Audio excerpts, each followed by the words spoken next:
तो गाइस आज हम बात करेंगे मैनेजर किम के चैप्टर नंबर 212 के बारे में। और पिछले चैप्टर में हमने देखा था एरिस का सामना कुछ खतरनाक सीक्रेट एजेंट्स की ऑर्गेनाइजेशन से हो जाता है। वो ऑर्गेनाइजेशन इतनी खतरनाक होती है कि उन्होंने एरिस की शाशा तक को किडनैप कर लिया होता है और जिंजॉल पार्क की मौजूदगी में ही स्पेशल ब्यूरो के डायरेक्टर को मार दिया जाता है। और इन्हीं बातों से आप लोग अंदाजा लगा सकते हो वो लोग कितने ज्यादा खतरनाक हैं। लेकिन अब भी जिंजॉल पार्क लोगों को सही से ये नहीं पता कि उनके दुश्मन है कौन, क्योंकि इस बार वाले इनके दुश्मन अपनी पहचान छुपाने में काफी ज्यादा माहिर हैं। इसलिए जिंजॉल अब ये काम देता है मैनेजर किम को। वैसे मैनेजर किम पहले से इस चीज के ऊपर काम कर रहे होते हैं, लेकिन अब उन्हें और ज्यादा करना है। आज की वीडियो की शुरुआत में हम देखते हैं मैनेजर किम को, जो कि अपनी ऑब्जर्वेशन की हेल्प से बताते हैं नैम को कि हमारा कोई एक दुश्मन नहीं है, हमारा दुश्मन है एक ग्रुप जो कि एजेंट्स का है, क्योंकि लगातार हम लोगों की सीक्रेट इंफॉर्मेशन लीक हो रही है। और ये सिर्फ एक सिक्योरिटी प्रॉब्लम नहीं है, हमारी कंट्री उसके एजेंट्स को किसी ऑब्जेक्ट की तरह इस्तेमाल करती है,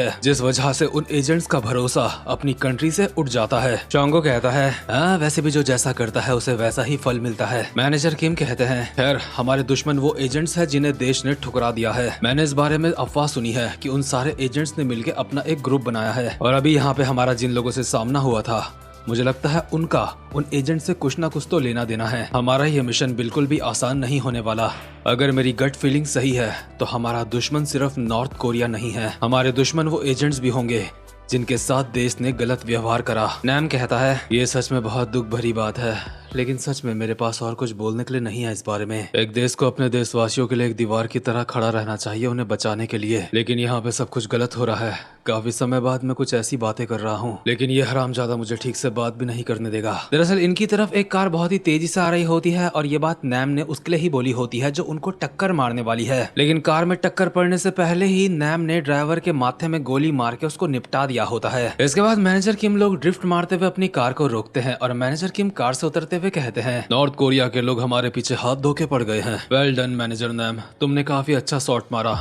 आओ चल के साथ में उस बंदे को देखते हैं। ये दोनों साथ में दूसरी कार की तरफ जाने लगते हैं और नैम कहता है ठीक है, लेकिन हमने शोंगो को वहाँ कार में छोड़ दिया है, कहीं से कोई दिक्कत तो नहीं होगी। हाँ मुझे शोंगो सिन के लिए थोड़ा सा बुरा लग रहा है, लेकिन वो हमारा बलि का बकरा है। ये सब कुछ मेरे प्लान का हिस्सा है। दरअसल जैसे ही नैम और मैनेजर किम अपनी कार से दूर गए होते हैं तो उनकी कार के ऊपर काफी सारे बंदों ने फायरिंग कर दी होती है, जो कि ऑब्वियसली कार के अंदर जो भी बैठा है उसको निपटाना चाह रहे हैं। लेकिन मैनेजर किम ने ये सब कुछ पहले ही प्रिडिक्ट कर लिया था। यहाँ पे जो बंदा आए होते हैं नैम उन पे गोली चलाने वाला होता है, लेकिन मैनेजर किम उसको रोक देते हैं और नैम के कंधे में हाथ रख के कहते हैं शांत हो जाओ, वो लोग अब बड़े हो चुके हैं, इतना उन्हें हराने के लिए काफी नहीं होगा, इसलिए यहाँ का काम हम अपनी नई जनरेशन में छोड़ते हैं। मैनेजर के में भी बात कर रहे होते हैं डैशिक और सोंगो की, और नॉर्थ कोरिया वाले बंदे जिस कार के ऊपर गोलियां चला रहे होते हैं डैशिक उसके नीचे ही लेटा होता है, जो अचानक से अभी बाहर आता है और उसको देख के सारे गोली मारने वाले बंदे हैरान हो जाते हैं कि आखिर ये कब नीचे आया। तो खैर यहाँ का काम तो डैशिक और सोंगो पे छोड़ दिया गया है, लेकिन मैनेजर किम और नैम आगे बढ़ने लगते हैं और मैनेजर किम कहते हैं हमें यहाँ पे अपने काम पे फोकस करना पड़ेगा, जैसे की कोई सुराग ढूंढना। क्या इससे आपका क्या मतलब है? जो लोग नॉर्थ कोरिया आए हैं मुझे नहीं पता कि वो वही एजेंट्स हैं जिनके बारे में अभी मैं बात कर रहा था, लेकिन यहाँ पे मुझे जानकारी मिली है नॉर्थ कोरिया और स्पेशल मिशन ब्यूरो के बीच में जंग चल रही है, इसलिए यहाँ पे कुछ तो ऐसा है जो बहुत ज्यादा गड़बड़ है। और जो चीज गड़बड़ है वो ये है कि इस वक्त हमारी कोई बातें सुन रहा है, और सच में इनके दुश्मनों से एक बंदा अभी इनकी बातें सुन रहा होता है एक बिल्डिंग में खड़ा होके, और मैनेजर किम की बात को सुन के कहता है आखिर उस बंदे को इस बारे में पता कैसे चला? इस चीज में नॉर्थ कोरिया शामिल है, धोखेबाज शामिल है, कुछ लोग यहाँ पे किसी को बचाने आए हैं। चीजें सच में काफी ज्यादा घुमावदार हो चुकी हैं। क्या इन लोगों को हमारी मौजूदगी के बारे में पहले से पता था? ये बंदा दूर बिल्डिंग के ऊपर खड़ा होकर मैनेजर किम लोगों को दूर से देख रहा होता है और ऑब्वियसली अब तक उनकी बातें भी सुन रहा था, लेकिन शायद इस बिल्डिंग वाले बंदे को पता नहीं जिसको वो देख रहा है वो उसके बाप के भी बाप है। मैनेजर किम दूर से ही अपनी मुंडी घुमाते हैं और नजरें सीधा इसके ऊपर। इस बंदे की तो हालत खराब हो चुकी होती है, इसलिए फटाक से बिल्डिंग से नीचे उतरता है और कहता है शिट, ये काम सच में आसान नहीं होने वाला। हेलो, मैं एको बोल रहा हूँ, मुझे लगता है उस बंदे ने मुझे नोटिस कर लिया है। जिससे ये भागते हुए कॉल पे बात कर रहा होता है वो कहता है क्या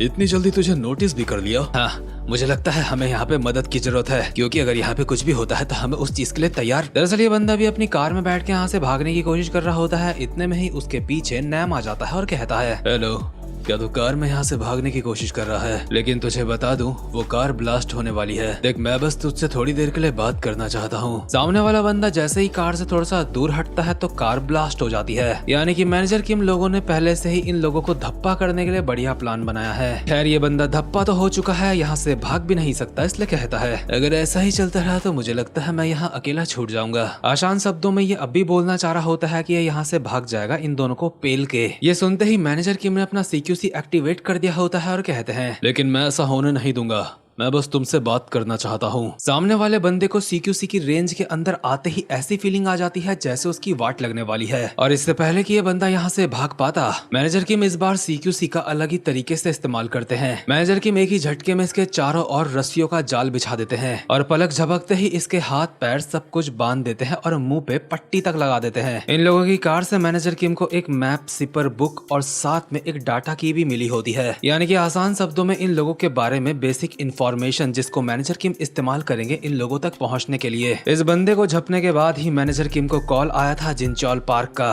जिनचोल मैनेजर किम से पूछता है कि आखिर तुम और जानकारी कब तक निकलवा लोगे? मैनेजर किम कहते हैं मैं श्योर नहीं हूँ, लेकिन लगता है जब तक मैं वापस आऊंगा तब तक काम हो जाएगा। ठीक है, मैं तुम्हें दोबारा से कॉल करूंगा। और हाँ, ये बात ध्यान रखना, उन लोगों को अपनी जान मत लेने देना, क्योंकि पकड़े जाने पर वो लोग अपनी ही जान ले सकते हैं। हालांकि मैनेजर किम को ये बात पहले नहीं पता थी, लेकिन उसके बावजूद भी मैनेजर किम ने इसको ऐसे पकड़ा था कि ये अपने आप को निपटा ना सके। इसके बाद कॉल कट करके जिनचोल कहता है तो ठीक है, अब मैं स्पेशल ब्यूरो में सब कुछ सही होने का इंतजार करूंगा। क्या मुझे अब यहाँ के अंदर के मामले भी खुद ही देखने पड़ेंगे? इसके बाद एल्बर्ट कहता है कुछ दिनों में कोरिया में पैसिफिक अटलांटिक समिट है। ये देश का एक बहुत बड़ा इवेंट है, लेकिन यहाँ हमारे पास पहले से ही लफड़े पड़े हैं।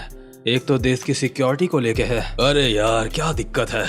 क्या तुम्हें पता चला वो लोग कौन है जिन्होंने ये सब कुछ करा? एल्बर्ट कहता है मैंने सब कुछ एनालाइज करा, लेकिन मुझे लगभग कुछ भी नहीं मिला। जिस तरह से ये लोग अपनी पहचान छुपा रहे हैं, ये देख के लगता है इस मामले में ये लोग ब्लैक मार्केट से काफी ज्यादा खतरनाक हैं। ऊपर से ये लोग नुकसान पहुंचा के भाग जाते हैं और अपना कोई सबूत भी नहीं छोड़ते। इन लोगों को पकड़ना सच में बिल्कुल भी आसान नहीं होने वाला। और शाशा का क्या हुआ? क्या उस बारे में कुछ पता चला? नहीं, यहाँ तक कि शाशा की बॉडी में जो हमारा GPS लगा हुआ था वो भी बाथरूम में पड़ा हुआ मिला। अगर ऐसा ही चलता रहा तो इस बारी हमारी एक तरफा हार हो जाएगी। मुझे लगता है अब हमें तैयारी करनी पड़ेगी उनके हमले के लिए। मतलब सच में यार, ये वाले दुश्मन एरिस के काफी ज्यादा खतरनाक हैं। इसके बाद सीन शिफ्ट होता है और हम देखते हैं उस लड़की को जो अब तक नकली शाशा बनी हुई थी और एरिस को धोखा दे रही थी। ये अपने हाइड आउट में पहुंच चुकी होती है और चलते चलते अपने कपड़े चेंज कर रही होती है। और एक बंदा जो यहीं पे खड़ा होकर इसको देख रहा होता है कहता है अरे यार, तू फेल हो गई, तुझे पहले ही हमारे सारे एग्जीक्यूटिव्स को लेके जाना चाहिए था। और अभी हमें बताया जाता है इन एजेंट्स का जो ऑर्गेनाइजेशन है उसका नाम है अर्केना।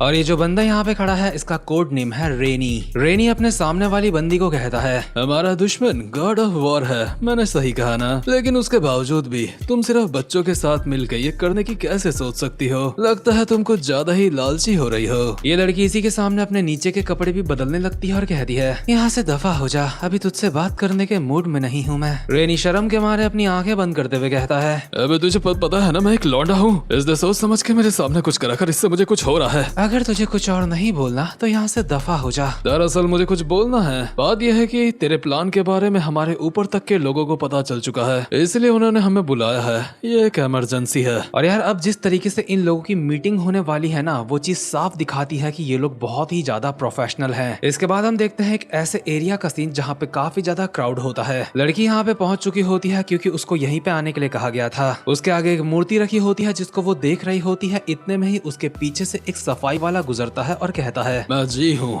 काफी समय बाद मिल रही हो, कैसी हो तुम? दरअसल जी से इसका मतलब होता है गेल, इसका कोड नेम है गेल। इसके बाद एक और बंदा बहुत दूर से लड़की से बात करते हुए कहता है दिस इज एफ। मैंने भी ये सेम चीज कंफर्म करी है। तो वो वही जगह है जहाँ पे जिनचोल पार्क भी था। जरूर उस बंदे ने तुम्हें कुचल दिया होगा और तुम्हें वहाँ से भागना पड़ा होगा। लेकिन आखिर इस तरह की गलतियाँ हम लोग कैसे कर सकते हैं? लेकिन भला ये गलती करी किसने? आखिर ये कौन हो सकता है? जरूर हमारी नई एग्जीक्यूटिव होगी। मैंने सही कहा ना, सनी? दरअसल ये जो लड़की है इसका कोड नेम सनी है और अभी 3-4 लोग एक साथ इससे बात कर रहे हैं बिना इसके करीब आए। सनी कहती है मैं सतर्क नहीं थी, मुझे माफ कर दो। इसके बाद दूसरी आवाज आती है अगर मुझे पता होता कि कि माफी मांगने से सब कुछ ठीक हो जाता है तो फिर, लेकिन इतने में ही हम देखते हैं रेनी भी कुछ दूर पे खड़ा होके कहता है, इतना ज्यादा मत बोलो, अभी चीजें पूरी तरीके से खराब नहीं हुई है। तुम्हें नहीं लगता इस तरह की चुनौतियाँ काफी ज्यादा अच्छी होती हैं? वैसे भी मैंने एरिस से उस लौंडिया को उठा लिया है, इसलिए वो लोग इस चीज को इग्नोर नहीं कर पाएंगे। वैसे एक बात बताओ, जिस कम्युनिकेशन डिवाइस से अभी हम बात कर रहे हैं ये रेडियो वेव निकालता है और हम तभी बात कर सकते हैं जब हम एक दूसरे के थोड़ा सा करीब हों। क्या हम बात करने के इस तरीके को बदल नहीं सकते?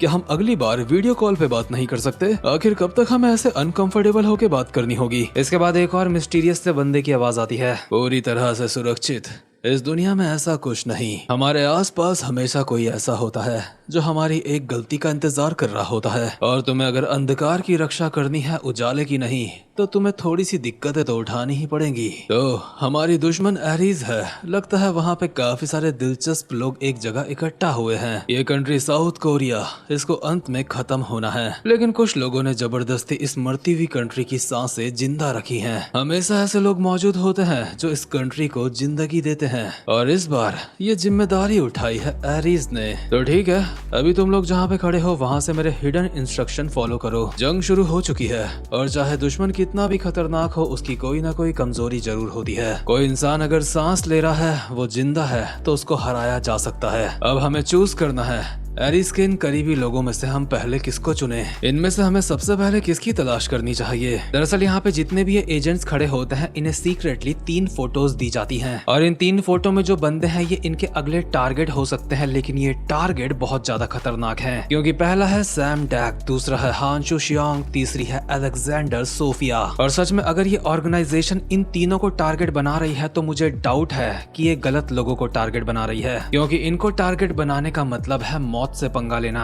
लेकिन क्या ये सीक्रेट ऑर्गेनाइजेशन ये बात नहीं जानती होगी कि ये तीनों कितने ज्यादा खतरनाक हैं? ऑब्वियसली ये लोग जानते होंगे, उसके बावजूद भी ये इन्हें टारगेट बना रहे हैं। इसका मतलब ये जो सीक्रेट ऑर्गेनाइजेशन वाले हैं सच में बहुत ज्यादा खतरनाक है, मतलब कि आगे के चैप्टर्स में चीजें सच में नेक्स्ट लेवल की होने वाली हैं। लेकिन आज की वीडियो में बस इतना ही। उम्मीद करता हूँ कि आपको आज की वीडियो भी अच्छी लगी हो, और वीडियो को लाइक और चैनल को सब्सक्राइब जरूर से कर लेना। अब मैं मिलूंगा आपसे अपनी नेक्स्ट वीडियो में, तब तक के लिए गुड बाय।